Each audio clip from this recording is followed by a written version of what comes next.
Can you imagine a dog that has never barked in its life? By the end of this story, you'll discover a moral you'll never forget. In a corner of the forest lived Gomi, a small blue dog with long ears and caramel eyes who, unlike the others, had never barked.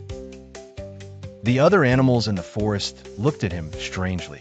A dog that doesn't bark isn't a real dog, they said, laughing and whispering maliciously. Gomi didn't understand why he couldn't do it. He tried in front of the mirror at the top of a hill, even when he was scared, but nothing came out.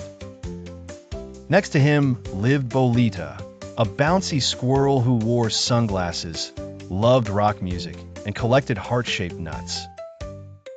Bolita was his only friend. She never asked him to bark. "You don't need to make noise to be great," she always said with a crooked smile. One night, a gigantic shadow crossed the sky.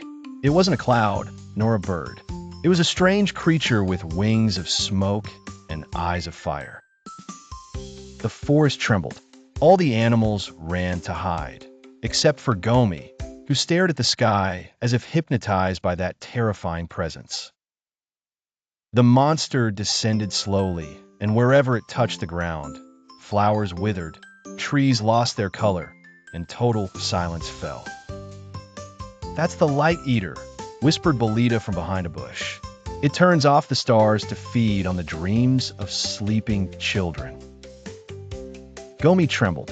He had never felt something so dark. He wanted to run, but Bolita was trapped under a fallen branch. He couldn't leave her there. He ran over and pushed the branch with his small body, but the light eater had already noticed him and began to walk toward them. The sky grew darker. Gomi knew he had to do something.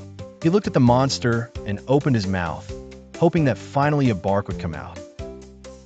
But once again, nothing. Just a sigh. The light eater let out a hollow laugh that shook even the farthest trees. Then, something changed. Gomi stopped trying to bark. Instead, he raised his head and howled. A long, deep howl like an ancient song. The howl wasn't loud, but it was clear. So clear that the leaves stopped falling, the wind began to blow again, and the light eater froze. The monster blinked in confusion. That sound Gomi made wasn't a threat or fear. It was love. And that, the light eater couldn't understand. Bolita freed herself and ran to Gomi's side. The howl continued to fill the air. The other animals slowly emerged from their hiding spots. The light eater stepped back. Its smoky form began to dissolve, as if Gomi's inner light was too pure for it.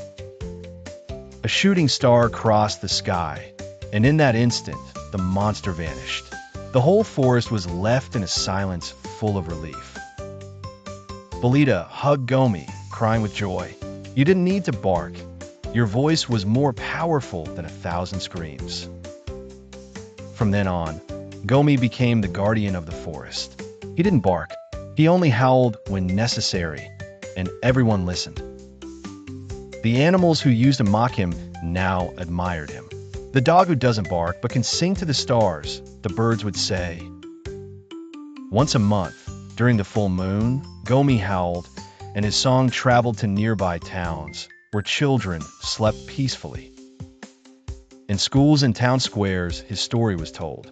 "Not all heroes bark," read a plaque next to a blue stone statue. Bolita never left his side.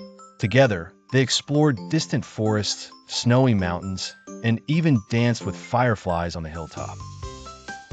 But one afternoon, Gomi looked at the sky and said, "Today, I don't want to howl. I want to teach others to listen without judgment." So he created the first animal school to discover their own voices, no matter how they sounded or how different they were. Sometimes, days would go by without a single howl, but everyone knew that if Gomi did howl, it was because the world needed it.